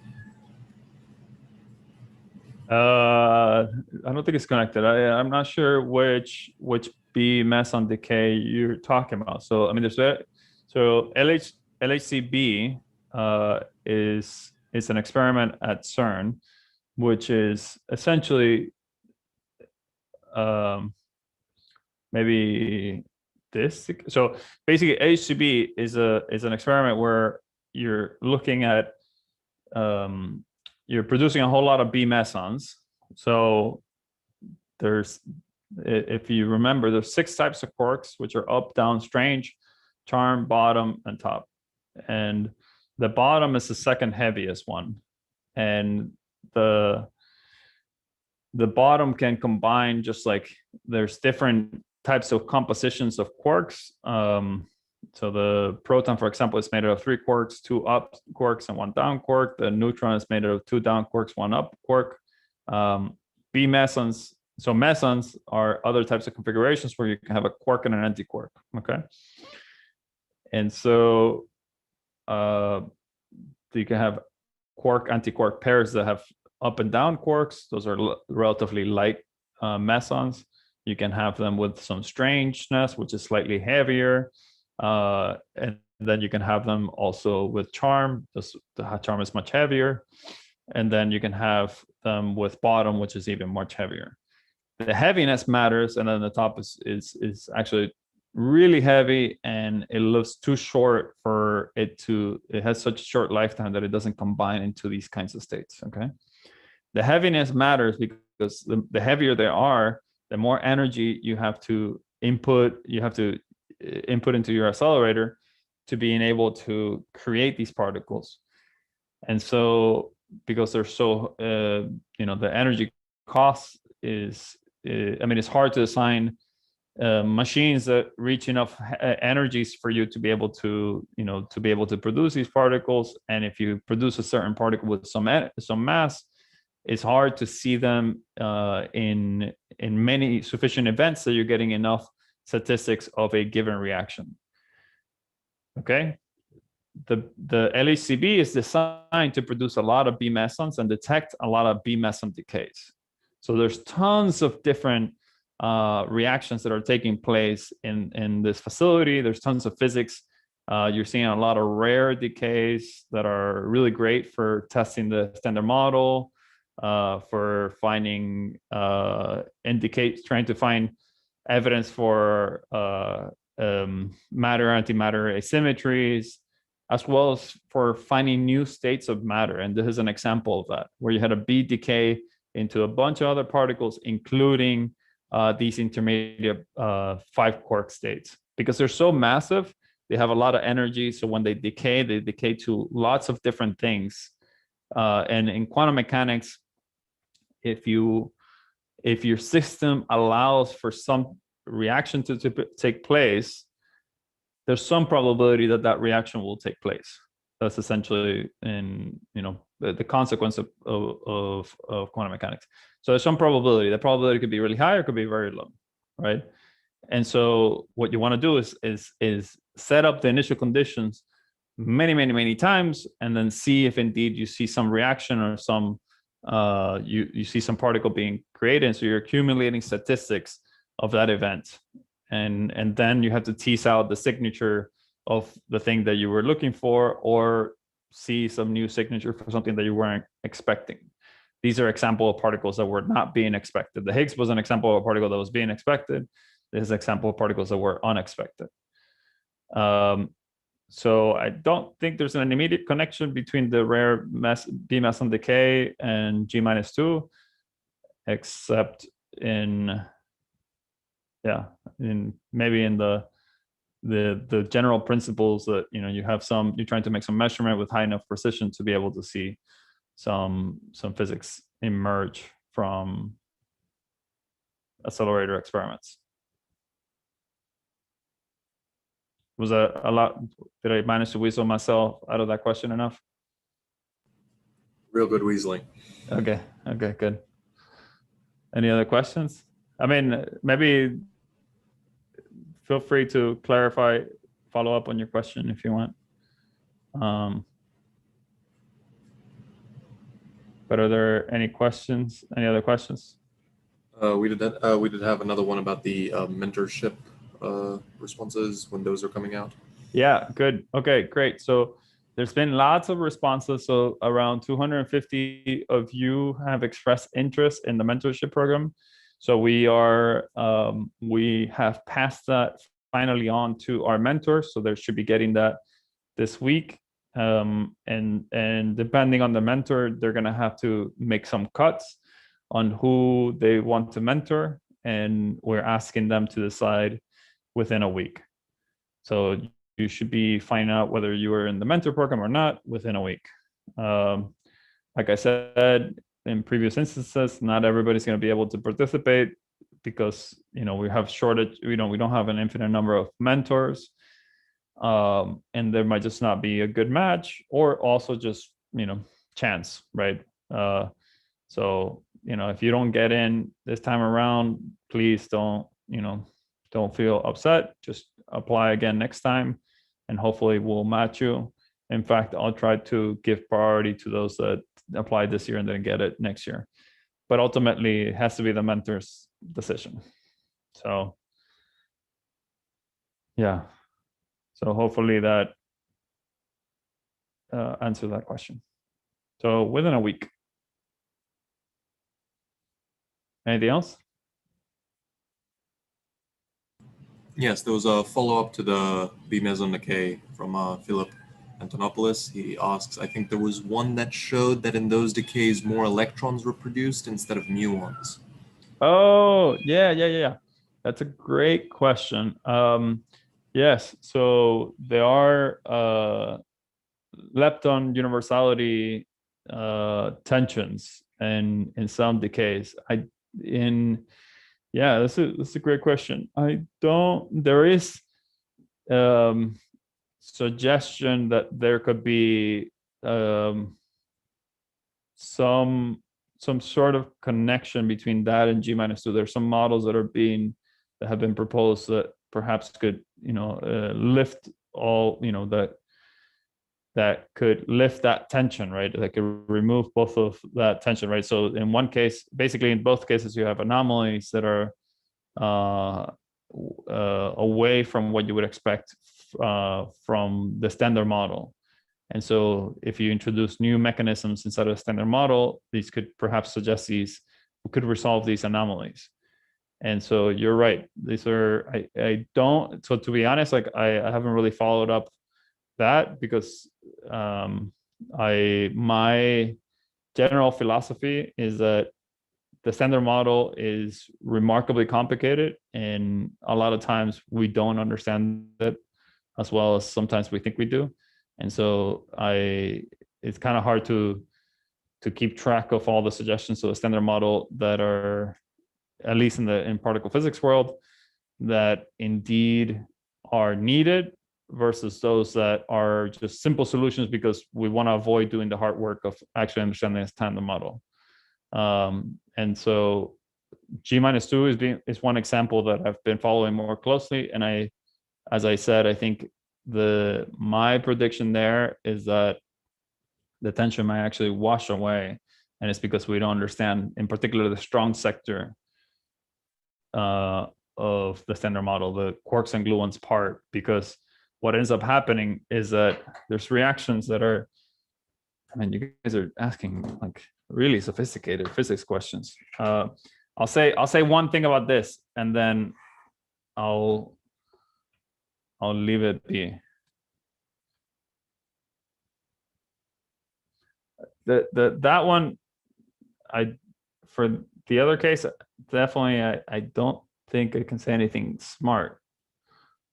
Not that ever stopped me from saying anything, but at least for the anomalous magnetic moment, I could say a couple smart things.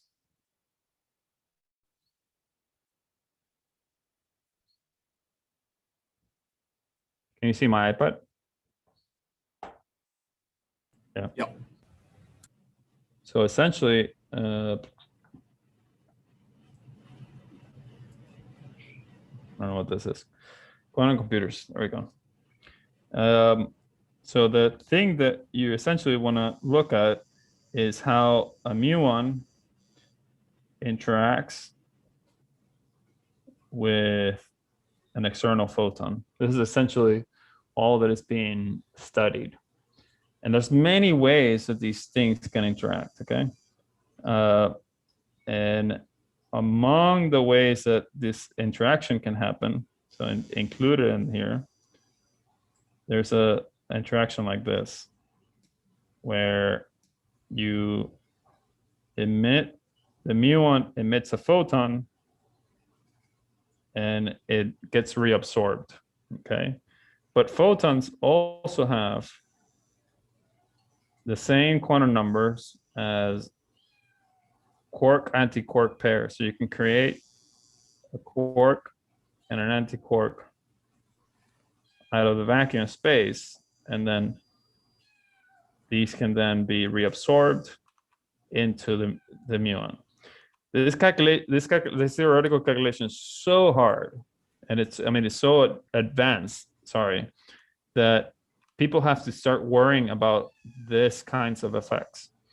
And once you start worrying about this, so here you're producing a quark and an antiquark you have a photon that becomes a quark and antiquark, and then these then annihilate each other, right? Matter and antimatter can annihilate each other, and then for a short instant of time, and then they live for a very short instant of time, and then annihilate each other, and then emit a photon. Once these kinds of things start happening, these can start interacting. Quarks and gluons can interact in many, many ways. And so they can start emitting gluons with each other. They can start creating other quark-antiquark pairs. And so then this starts to become really hard. And it's what is called non-perturbative. Lattice calculations, so it's the kinds of physics that I do, can actually calculate this. But this is actually, so you can simulate this numerically, but this is in fact also a very hard calculation. It can be done now numerically, but it's too early to be able to say whether people are getting in fact the right answer or not. Then there's like other ways that these can interact with each other, which is the photon can then couple to other photons, to 3 other photons, and it's these that then interact with the muon. And so this is what is called the light by light contribution. And so you can have essentially, because this looks like this right here, looks like light scattering with each other and then scattering off together. And so you're looking here at 2 photons coming in, interacting with each other, and then emitting 2 other photons. And then these interact with the muons. This is very, very rare. The probability of this is very, very small. But these calculations are so advanced and these measurements are so precise that these kinds of effects can matter. And the problem is that once this starts mattering, then you can have similar issues that, these guys can start creating quark-antiquark pairs out of the vacuum. So you can have things like very complicated things like quark-antiquark being created. This then emits a photon. This then emits a photon. Then this emits a photon. And then bada boom, bada bing, you're in the non-perturbative regime. And so you now have to move this into, basically our only hope is to move this into simulation and being able to extract this numerically. Also very hard calculation. So it's not impossible. There's nothing like saying here that we can't determine this, very, very well in the near future. It's just damn hard. That's all.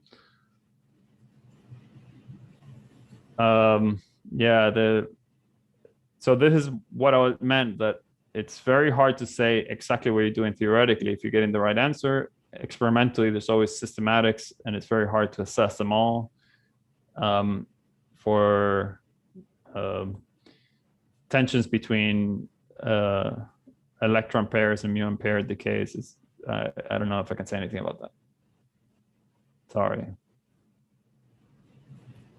I think you've definitely said a lot though. So yeah, I said enough. Okay, why don't we stop right here before I keep on babbling? Why don't we call it a day, and then we'll reconvene next Tuesday. We'll pick it up where we left off. We'll go into some basics of probability and statistics, and so hopefully that's it would bring us all back together to less technical stuff. How does that sound? Hey guys, I just put to address the question about the 5 sigma, I put some slides in Dropbox called Split A2. Just for anybody who wants to go read about 5 sigma and that sort of stuff. Just to let you know that it's there. Cool. Thanks, Ted. That looked nice.